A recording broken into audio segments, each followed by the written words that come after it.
नमस्ते, मैं आप सबको प्रणाम करता हूँ। मैं मिथुन मधोसी।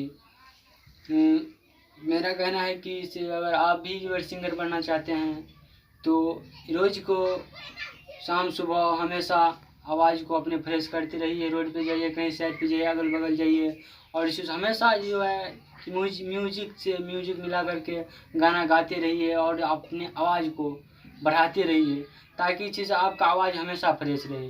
क्योंकि मैं मिथुन मधोसी एक सिंगर भी हूँ और छोटा सा सिंगर हूँ और उसके साथ साथ इसी से राइटर भी करता हूँ। अगर आप सबको गाना मुझसे अगर लेना होगा तो आप सब कमेंट में लिखिएगा कि मिथुन जी मेरे को भी एक गाना चाहिए बहुत अच्छा सा।